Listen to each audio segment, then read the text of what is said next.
All right, let's continue our series. We're almost to the denouement, we're almost to the climax, rather, of our series. We're getting there slowly but surely, not leaving any details out that I think are important.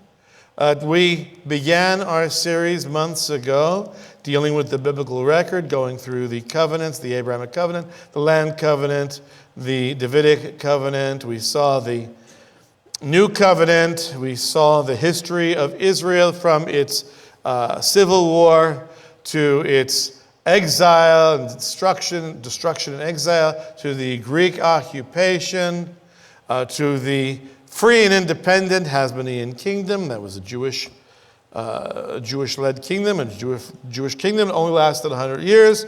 The Roman occupation, the revolt against Rome that began in 66 AD, ended in 73 AD with the destruction of the temple, the carting away of the beautiful temple implements. This is the Ark of Titus. The war ended more or less in conjunction with the defeat of Masada, the last holdout of the Jewish zealots against Rome.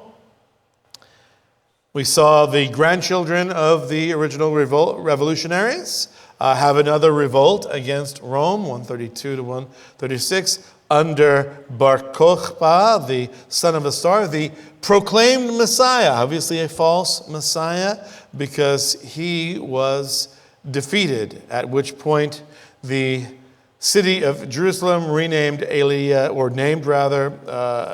Capitolina, erasing the name of Jerusalem, and the province of Judea and Samaria and Galilee renamed as Syria, Palestina, Syria, the region of Syria, combined with this area named after the ancient enemies of the Jewish people, the Philistines.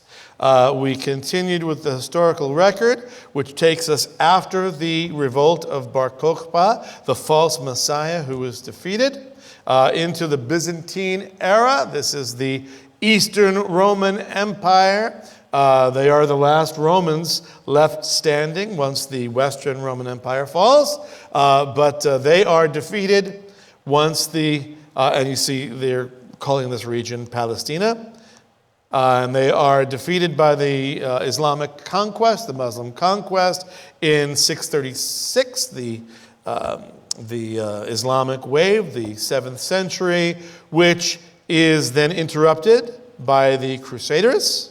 Of course, it was during this time that the Dome of the Rock was built. It's interrupted by the Crusaders in 1096, going on for almost a 200-year period of time. The Crusaders, there's 4 different crusades, and as I pointed out in previous weeks, the Crusaders on their way to liberate the Holy Land from the infidel, from Islamic control, they decided to do God a favor by wiping out whole Jewish communities on their way. So as they marched from Europe, Western Europe, all the way through down to the Holy Land, many Jewish communities, and doing God a favor by killing the wretched Jews who killed Christ.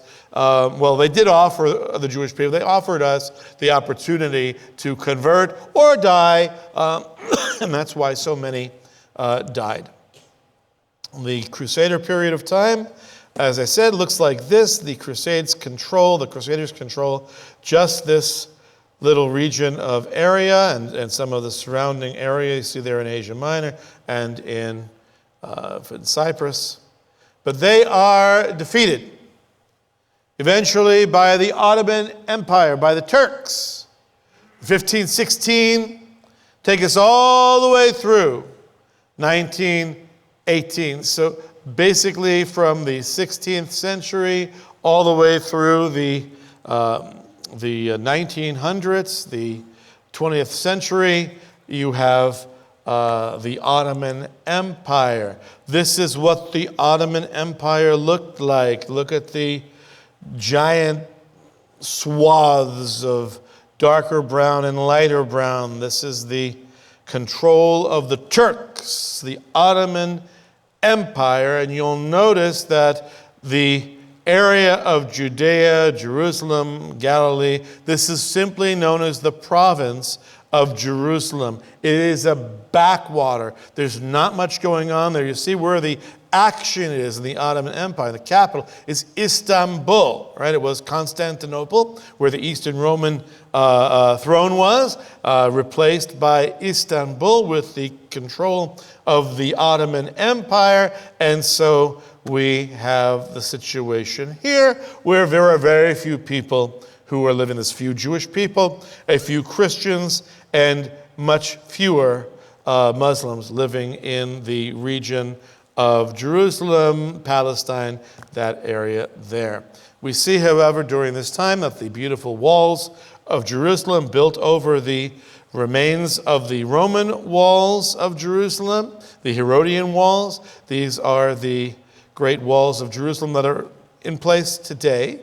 This is the Damascus Gate. This was built during the time of Suleiman the Magnificent, the great Ottoman Sultan, who built these beautiful walls and promptly left, never giving Jerusalem another thought. Now, the rise of Zionism, which arises approximately 1850, approximately the second half of the 19th century. And that will take us to the fulfillment of Zionism, which is Israel becoming a state. We read last time, and actually I think even the time before, we read Mark Twain's travels, Innocents Abroad, and we saw firsthand knowledge. I'm not going to read it. I'll just simply summarize by saying the firsthand knowledge that the land of Israel was greatly desolate and lacked population. There were pockets of Jewish people, residents who lived in the Holy Land during that time, pockets of Christian Arabs who lived there, and a few Bedouins, some Muslims who lived there as well. The great majority of the population who lived there, and again it was a sparse population, would have been the Jews, followed by Christians, followed by Muslims. This is during Turkish rule. And during Turkish rule, it was generally safe to be Jewish, which is not the case in many regions of Europe and North Africa for the Jewish people. So immigration to Palestine continued as the Jewish communities throughout Europe, and then eventually Russia, the Pale of Settlement, began to flee persecution as persecution intensified. Now, I wanted to just introduce you to another piece of work which has since come to my attention since I began developing this material.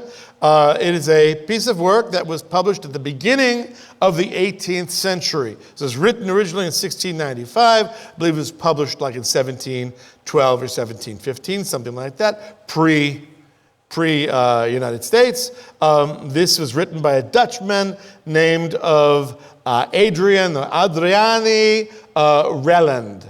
Adrian Reland. And he wrote this book in Latin, Palestina, Ex Monumentis, blah, blah, blah, blah, blah, Illustrata. Who cares, right? It's all in Latin, right? It's all Latin to me. What's the point of this book? Let me share a few observations regarding this, the importance of this book with you. Whoops, that's not where I wanted to be. There we are.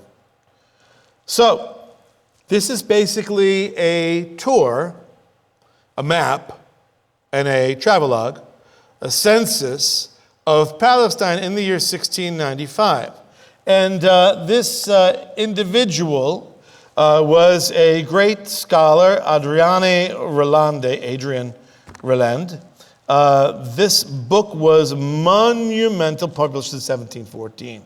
And really hard to find. Like I saw a copy had been sold online for like $3,200. And the cheapest one that I found that, again, already been sold, $400. Much as I'm curious to own a piece of history like this, I neither am planning on learning Latin, and B, I can just look at the summary and see what it has to say. So this is basically a map of Israel, and what he did was he identified, because he was a great scholar, he was a biblical scholar, and he knew multiple languages, and what he was able to do was compile a map of every biblical place that's mentioned, every place, every location that's mentioned in the Bible, in the Holy Land, maps it out, and compares what is its name today. What was it renamed? Was the name adapted? What is its name today? And what is the population approximately like? And so we can get a couple of conclusions. And again, this is important because I can tell you, what I've read somebody summarizing in the Encyclopedia Judaica or something like this.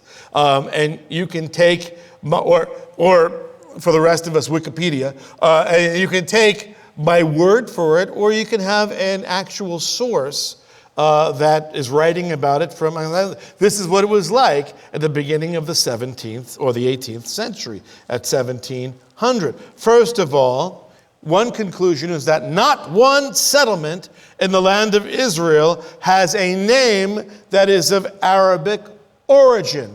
Every contemporaneous name that was in use in 1695 to 1700, thereabouts, those were all either Hebrew, Greek, Latin, or Roman, no original Arabic settlement names. Okay, now today we can go to Israel, and again, same thing. You can find most of the cities, most of the villages, they have they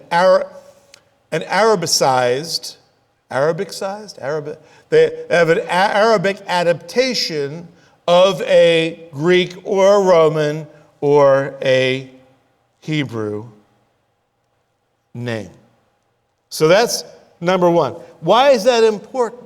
Because again, if there was such a thing as a Palestinian nation, or any kind of an Arab nation per se, in the land of Palestine, you would expect to see evidence of that commemorated in the renaming of these villages with real Arabic names. You do not find that.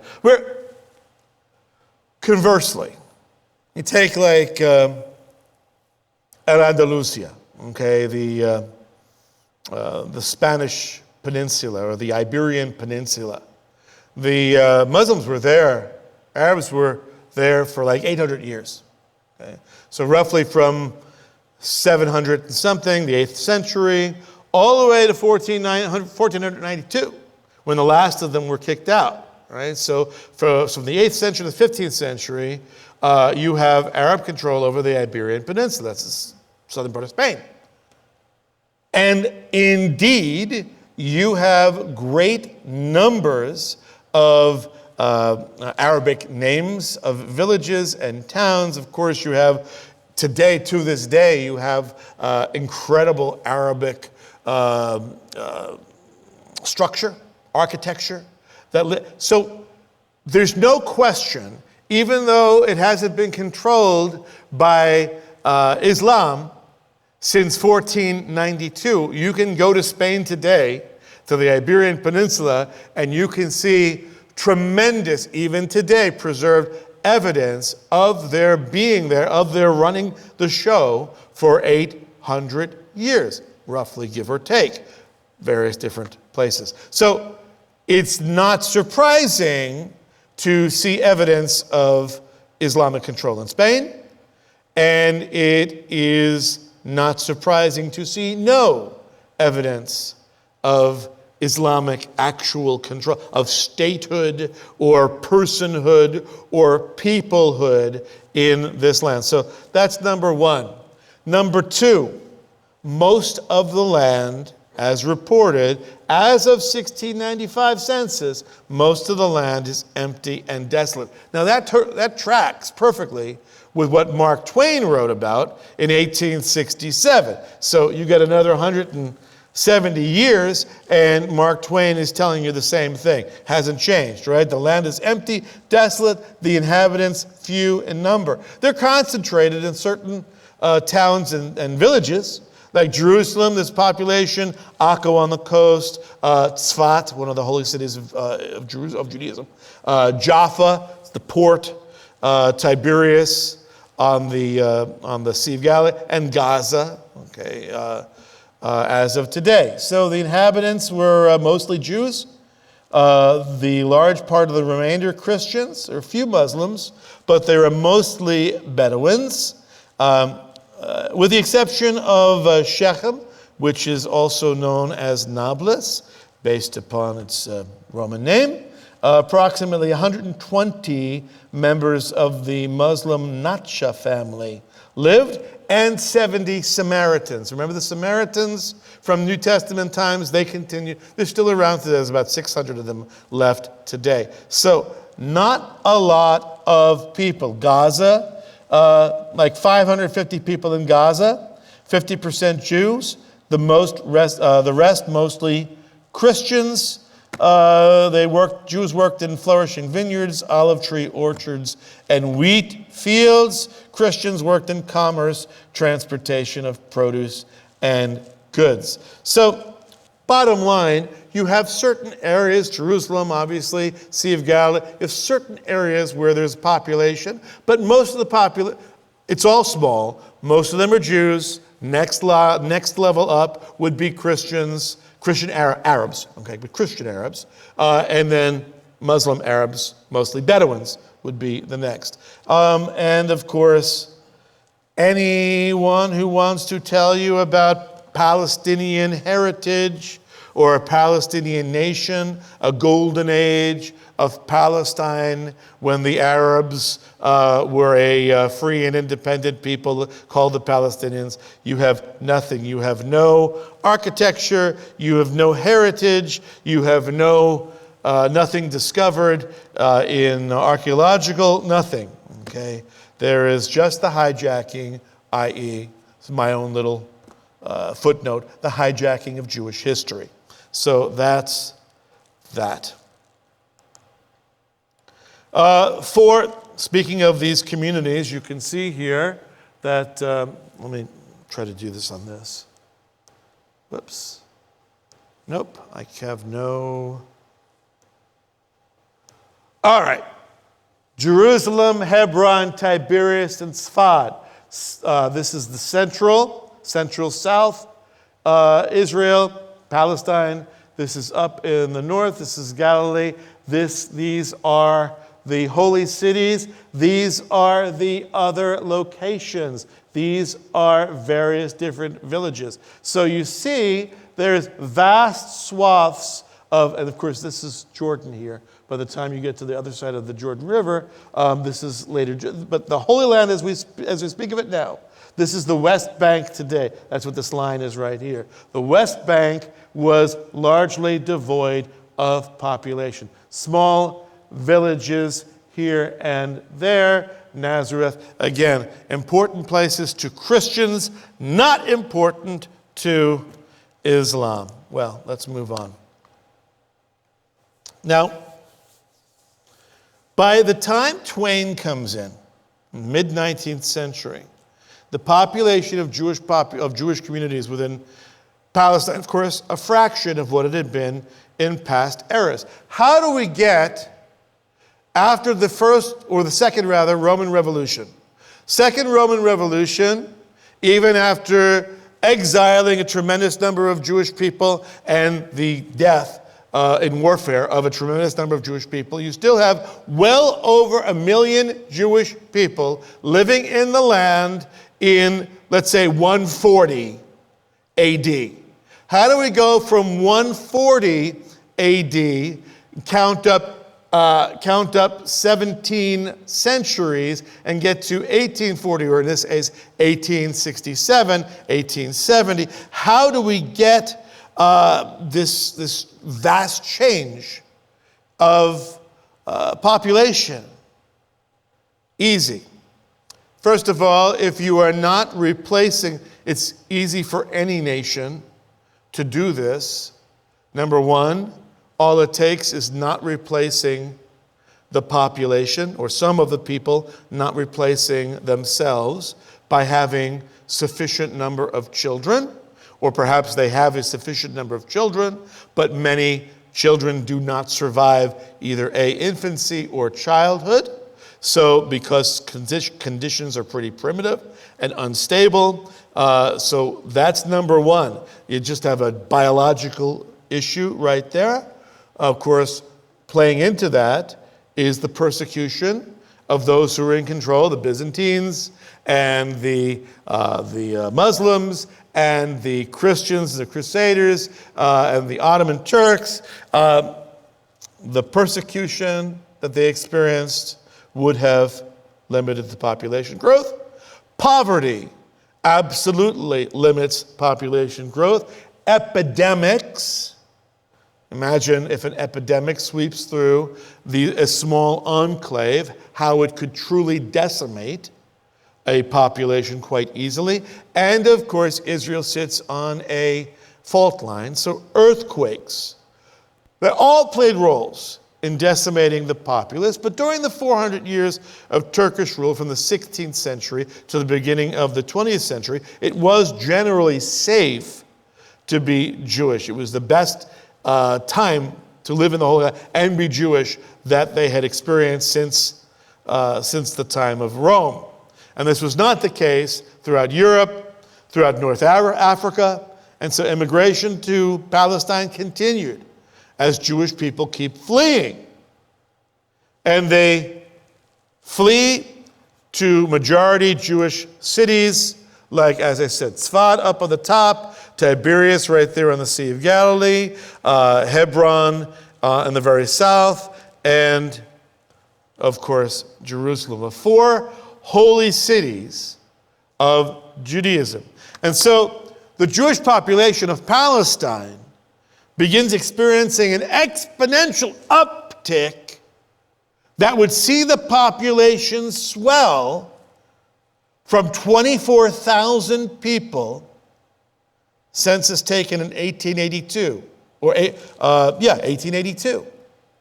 So 15 years after Twain, you have 24,000 Jewish people to, within 15 years, 85,000 as the 20th century dawns. So you see there is tremendous level of migration. Can you imagine migration being so large that you can take a population and you can swell it to over triple its number in just a period of 15 or so years? Sure, you can see it can be done faster in modern times. Well, the hope of the Jewish people has always been extraordinarily strong for the land of Israel, for the Holy Land. Of course, you have the ancient psalm that was composed by the exiles of Babylon 2,600 years ago. And you see the longing, you see the hope, the links between the land of Israel and Jewish identity and origins. For example, in 137, 4-6, we see, how can we sing the Lord's song in a foreign land? Now, that's not saying our surroundings are so depressing. How could we praise God in these Babylonian circumstances or wherever they're exiled to? That's not the issue. How can we properly sing the Lord's praise outside of the central location of worship, the temple, in the city of Jerusalem, in the land of promise. That's what he's saying. How can we function as Jews? Well, we'll hold on to our hope until such time as we can indeed return to Jerusalem. And not just Jerusalem for the sake of Jerusalem, but Jerusalem for the sake of worshiping God in the way and the manner that he has directed. So how can we sing the Lord's song in a foreign land? If I forget you, O Yerushalayim, O Jerusalem, may terrible things happen to me. May my right hand forget her skill. If you were a scholar, you'd no longer be able to write. If you were a military man, you'd no longer be able to fight. You can't write. You can't fight. If you're playing football, you can't throw the football. Well, very few Jews play football. But nonetheless, you're helpless. If I forget you, may I become helpless. May my right hand, I can't defend myself either by the pen or by the sword. Which is mightier, doesn't matter, because my right hand has forgotten her skill. It's useless. May my tongue cling to the roof of my mouth if I do not remember you. That is not saying, may I be blessed with multiple lifetime supply of Skippy or Jif. It's may I not be able to communicate. If your tongue clings to the roof of your mouth, what can you say? You certainly can't praise. You can't fight. You can't write. You can't speak. If I do not remember you, if I do not exalt Jerusalem above my chief joy. That connection, spoken up by the author here, is so profoundly fundamental to the Jewish psyche, to the Jewish soul, to the Jewish kishkes, that it can't be severed, it can't even be reduced, even by removing the people from the land. Even by their physical absence from the land, geographic distance, and chronological time does nothing to lessen the hope, the affection, the loyalty for the Holy Land. Jewish history records only 3 periods of absence of the Jewish people from the land, in whole or in part. You have the 4th century Egyptian sojourn, when Joseph brings them from Canaan, and they form as a nation, and of course they're enslaved. You have 400 years there. They're separated from their land. 70 years of the Babylonian exile in the 6th century BC, and of course the 1800-year diaspora that goes from the Roman revolutions till May of 1948. Of course, during that period of time, as I've been arguing, there's always been a Jewish presence in the land. The land has never been Judenrein without Jewish presence, but the majority of the Jewish people have been absent from the land for those 3 periods of time. We still use the word diaspora, dispersion, those dispersed from the land, right? And not one of those periods, from the 400 years as slaves in Egypt, to the Babylonian exile, to the past 1800 years, diminished the Jewish people's dream, ongoing dream, of one day returning to their God-given homeland. And history reveals to us that throughout history, intermittent remnants of exiles, when they were presented with the opportunity to return, either because things were so terrible that they had to leave, they had no money, no possessions, whatever, they're forced out of nation after nation. Where else do they have to go? They will make their way to Israel. But when given the opportunity, when financially able or through political circumstances forced to, they make their way to their homeland. And for those generations who tenaciously embraced their ancestral home, that remnant who lived in the land, all the while experiencing discriminations and adversities, their aspiration, they also had aspiration. Not just to live there, but to live within a free and autonomous Jewish nation. That hope, that dream, it never waned, it never wavered, it never receded.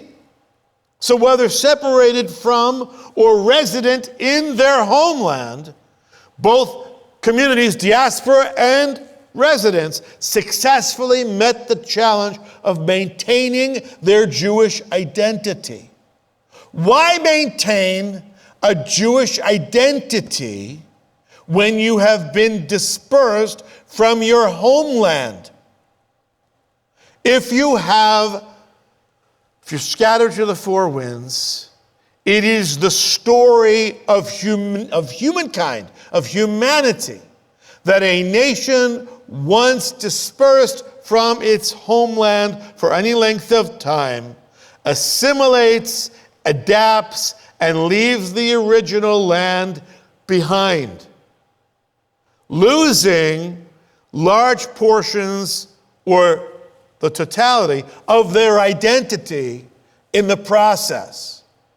The Jewish people maintain their identity because the people of Israel were given by the God of Israel the land of Israel, and it's recorded in the holy books of Israel. And all those four issues, the people, the land, the God, and the books, all are interconnected. You sever one strand, you begin to lose identity. Why is it that Jewish people today are divided, so much so that you can look at the American Jews, for example, and say, what are you, self-hating Jews? How can you speak out so passionately against Israel? How could you stand? How could you be so far to the left, an anti-Zionist, because they have severed, I guarantee, that Jewish people who do not care about the land of Israel have lost a portion of their Jewish identity, either by severing the connection between the books of Israel or the God of Israel, or both. Right? The more religious, the more observant, the more orthodox you are, the more likely you are to maintain your Jewish identity, have a great sense of Jewish identity, and connection to the land of Israel. Even those ultra-Orthodox Jews who believe that Messiah was the one who was to bring the land to them, even so, they still have a tremendous connection to the land of Israel. And that's needless to say that if you lose the connection to the land of Israel, or to the God of Israel, or to the books of Israel, or to your identity as Israel, that which actually holds all four together, the messianic hope, Davidic covenant, is of course rejected as well. There is no expectation of a personal Messiah. So the whole thing, the center can't hold, the whole thing begins to fall apart. Right? But that has not been the case for the Jewish people till this present day. Well, it's time to stop. Let me just tease you a little bit. As the 20th century dawns, as the 19th century closes, you actually have a lot of things going on worldwide. Geopolitically, you've got a lot of movement as we prepare for World War I, as things start moving into place. And we end one century and begin the final century of the 20th century. You have vast population shifts occurring around the world, transfers of populations, and you have new nations popping up. We didn't get to the number of nations we have now in the UN by accident. They didn't exist 150 years ago. We didn't have 176 or 192 or whatever it is that we have today. Right? A lot of those are creations that began to be forged in the late part of the 19th century. And as world populations are shifting, Jewish immigration is accelerating as the Jews of Eastern Europe and of Russia now begin to flee intensification of persecution. This is the time of Fiddler on the Roof. This is the time when the Tsar and the Russian people are staging pogroms. That's a Russian word to punish or persecute the Jewish population, and in some instances to completely shut down villages, again, like Anatevka and Fiddler on the Roof. And the Jewish people are forced to basically go one direction or another. America, at this point, Statue of Liberty, right? Immigration is open. That is an attractive location, right? That's where a lot of the people from Anatevka escape to, immigrate to. But the other location where Yenta and maybe some of the other villages from Anatevka go is the Holy Land, is to Palestine. So some are seeking refuge in America, some are yielding to the ancient hope that they hold of Israel and flee to join the Jewish communities that are burgeoning there. What do they find when they get to those communities? How do they integrate? And what, as the Jewish community of the Holy Land of Palestine begins to swell, are there any other people who are coming in their wake, attracted by economic opportunities? I'm afraid I'm going to have to leave you in suspense. We'll pick up the narrative next week with the beginning of the 20th century. At long last, I'm in the 20th century. Okay, so I only have like 100 years to go from this present conflict. How long can it take, Stephen, to cover a mere 100 years? That I'll also leave you in suspense. Let's stand up for the Iranic benediction.